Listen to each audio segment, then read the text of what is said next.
her friends to pray, burn sage, or sacrifice to create good karma. She knocked once on Libby's open office door. The older woman looked up from her computer. Libby was in her 50s and nearly a caricature of what people assumed a woman in banking management should look like. She wore dark suits, pearls, and always had her hair up in a tight bun. She looked disapproving, with a perpetual almost frown knitting her eyebrows together. Silver tried to remember if she'd ever seen Libby smile, and couldn't. Not that she was around her that much, but on the surface, the banker was not a happy person. "Silver," she said, the corners of her mouth nearly but not quite lifting in a smile. "How nice of you to be on time." She motioned to the chair opposite her desk. "Libby?" Silver sat down and did her best to look confident and professional. She set her briefcase where Libby could see it and be impressed. The other woman barely glanced at her estate sale find. "You did an excellent job revising your business plan. The numbers look good." Silver allowed herself an internal fist bump, but kept her expression neutral. "Having said that, I'm sorry to tell you that we won't be giving you the loan. You were right on the edge of being approved, but given the nature of your business, with the potential for liability and lack of steady customers, the committee simply couldn't come to an agreement." A committee of one, Silver thought, determined not to let her disappointment and bitterness show. Libby had been her last hope. Okay, not Libby, but the bank. Silver had already been to every other one in town. There was no point in trying out of the area. Happily Inc. was a quirky destination wedding town. Things here moved to their own rhythm.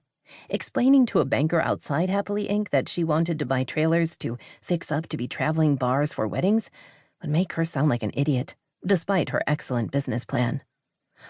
"I am sorry," Libby added, her eyes bright with something that looked a whole lot more like satisfaction than regret. She should have known, Silver told herself. There was no escaping her past. Not in this town. Not with people like Libby around. Silver knew the polite thing to do was to thank the other woman or offer to shake her hand or something socially acceptable, but she couldn't do it.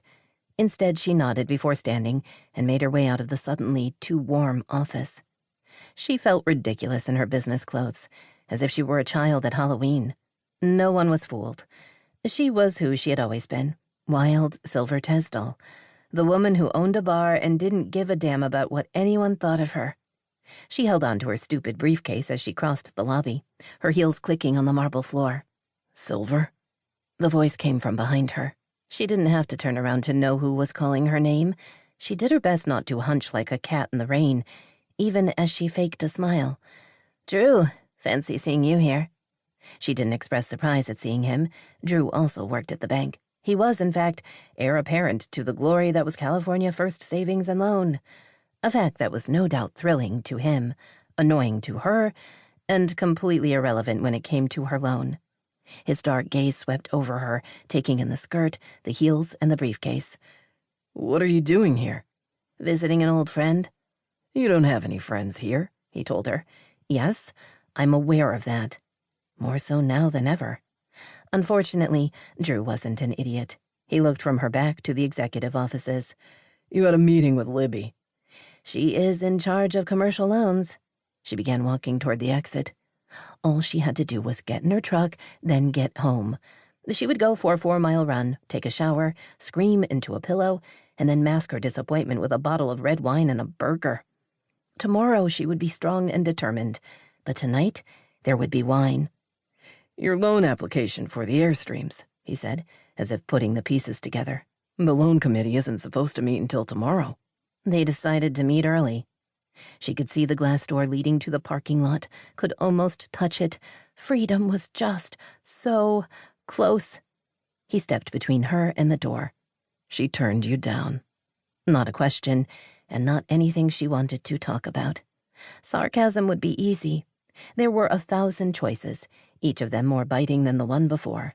Sarcasm could be a weapon, as were lies and the act of simply ignoring him and walking away. They were also proof that she felt the need to protect herself, as if Drew could still hurt her.